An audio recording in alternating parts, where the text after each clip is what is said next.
What's good, everybody? It's your boy, O'Shea Duke Jackson, back at it again with another episode of The Celebrity Jump. You know, a lot of guys took umbrage with this Dr. Umar Johnson video that I did yesterday, and it was called Dr. Umar Johnson Marries Two Single Moms at a Struggle Backyard Wedding, and guess who's dusty? And right after I had recorded the video, D. Darrell, who is, I call him Uncle D. Darrell, right? That's he's a really good buddy of mine here in the Black YouTube space. He told me that I should make a video on the fact that Umar Johnson had a fake wedding. And at the time, I did not know, and put the video up, and so I found out now that this was something of a fashion show, and that it wasn't real, okay? And it was to promote certain products and things like that.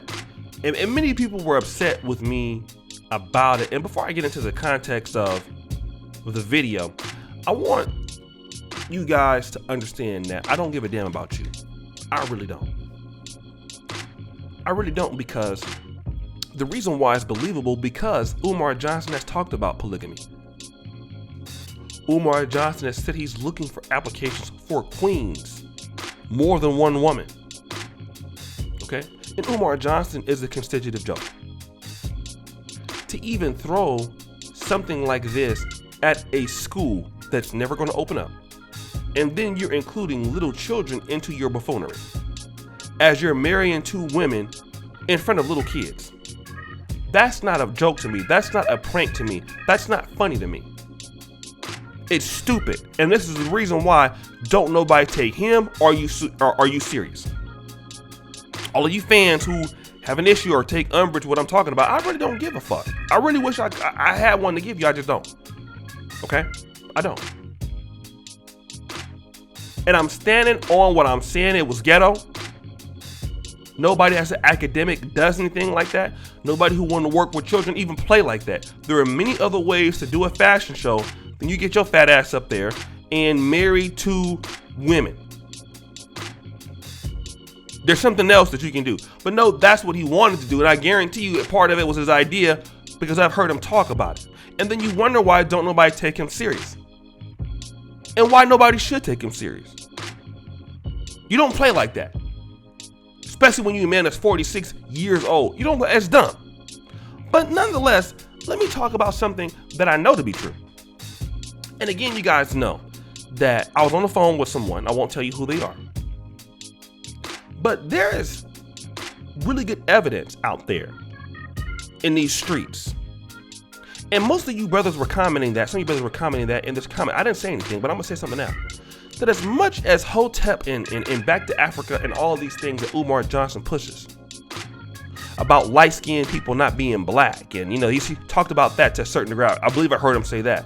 Umar Johnson has a preference for light-skinned women.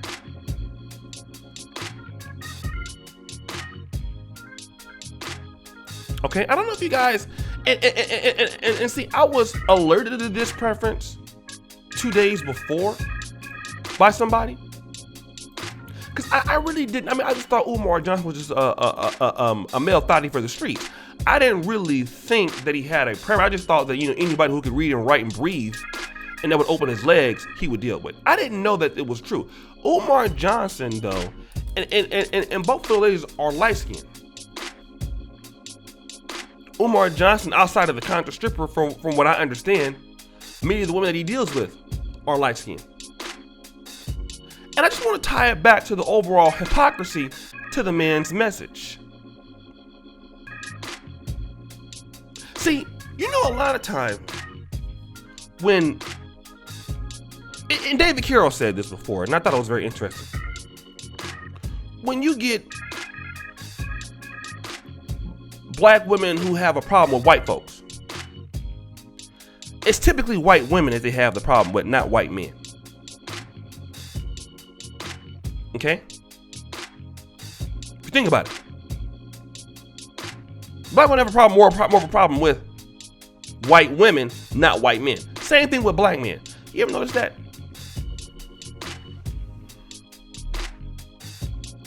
Black men have a problem with us white men. They got a problem with it, but they don't have that same issue with white women. That's why in Minister Society, Minister Society while drinking your juice, don't be in Minister Society while drinking your juice in the hood. That's why you had that brother who had a problem with white supremacy, but didn't have a problem with white women. And why do I say that? Well, let's deal with Umar Johnson. Umar Johnson don't have a problem with light-skinned black women. I think his problem is with light-skinned black men. And I think that could have been a little bit evident with the sour suit and steady situation. That's just an example of that. But see, these brothers out here, as long as it benefits them, okay, those light-skinned black women can be black, right? Like, that's all that matters. And you have hypocrisy to your message. Okay, if they're black or not, which ones are they? Oh, they're not black? Why you fake marrying them then? Long as they give you money and then they give you booty, it's okay, right?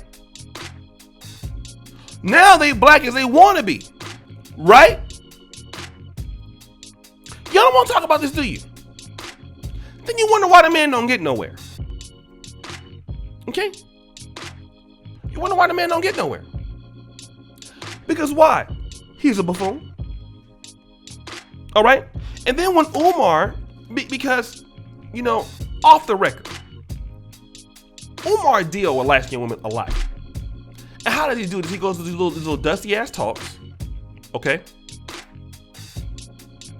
All these little dusty talks. And what is he doing in these dusty talks? Trying to hype it up.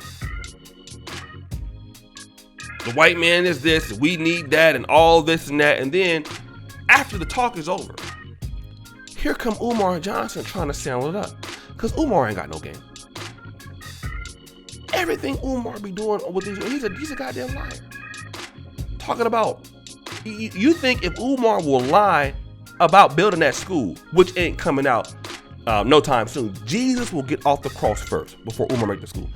Umar make more promises, that school will be out faster than Umar will keep promises to the women he messing with. Okay? Umar will tell a woman anything for some booty. I have some interesting information that I'm not even gonna drop. But that's how I get down. That's how the conscious stripper got on his ass. He was promising her everything, and then when he reneged on it, she put his ass out there, and he was mad at her. I guess that was the last of the dark-skinned booty he was gonna get, huh? That was it. So he went on to the light-skinned woman. I guess he felt that they could keep more better secrets. That's what he does. He goes to his little struggle talks in the back of these, because now he can't, won't nobody book him. So he having these little, straight up Hagenwood Park type of talks. A little ghetto barbecues, the back of, Mount Nebo Baptist churches and stuff, Sunday school rooms, all in empty, abandoned liquor stores. Because won't nobody with no real sense touch Umar Johnson. Like, no colleges will touch him no more, unless you're a dusty ass college. No, nobody will touch him no more because he's an embarrassment. So he go to these little struggle talks, and whatever little women show up. Because if you're a woman to come to see Dr. Umar Johnson, I can guarantee you he believes that you for him. He'll meet you in booty clapping sounds. Yeah, that'll go down.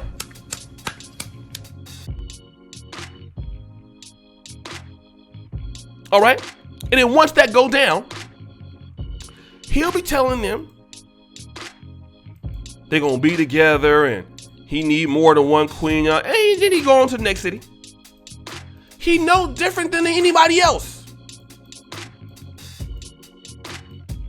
He really believed that he should have more than one wife, and you can't even handle.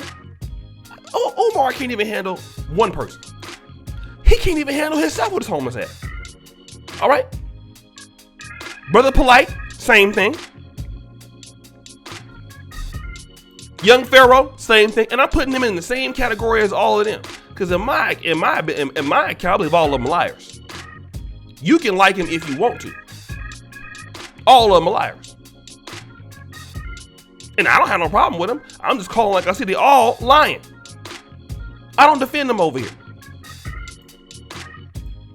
So guys, what do you think? It's your boy, O'Shea Duke Jackson, back at it again with another episode of The Celebrity Drunk. I really appreciate you for all that you do. Subscribe with the bell to get the first one from the top. And as you know, the buffoonery remains at all-time high.